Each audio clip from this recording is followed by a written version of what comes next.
ஒரு மாணவன் முழு ஆண்டு தேர்வில் எல்லா பாடங்கள்லையுமே ஃபெயில் ஆயிட்டான். அப்போ தலைமை ஆசிரியருக்கு கோபம் வந்துருச்சு. இந்த பள்ளியில் 10 வருஷம் படிக்கிறேன், ஒரு பாடத்தில் கூட பாஸ் ஆகலையே அப்படின்னு. வகுப்பில் பாடம் நடத்தும்போது நீ என்ன காதில் பஞ்சு வச்சு அடைச்சிருந்தியா அப்படின்னு கோபமாக திட்டார்.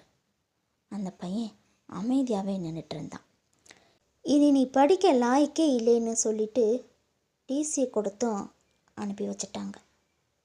அந்த பையன் தெருவில் இறங்கி நடந்துட்டு இருந்தான்.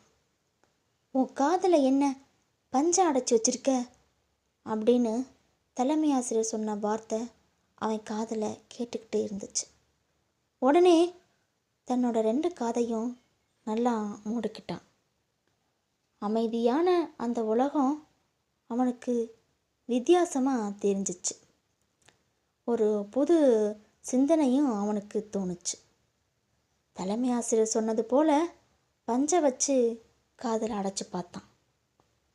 ஒரு புது சாதனத்தையும் உருவாக்கினான். அதோட பேர் தான் இயர்மஃப்.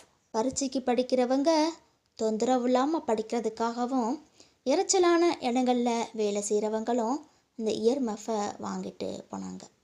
ஓரளவுக்கு வியாபாரம் நல்லாவே நடந்துச்சு. அந்த சமயம் முதலாம் உலகப்போரும் ஆரம்பமாச்சு. பீரங்கி சத்தத்தால் காது செகுடாகாமல் இருக்கிறதுக்கு இயர்மஃப் கட்டாயம் தேவைன்னு அதிகாரி உத்தரவிட்டார். போர் வீரர்களுக்கு வசதியாக இருக்கிற மாதிரி ஹெல்மெட்டையும் உருவாக்கி கொடுத்தார். அடுத்து கோடீஸ்வரராகவும் ஆனார். அவர் தாங்க ஜெஸ்டர் கிரீன்வுட்.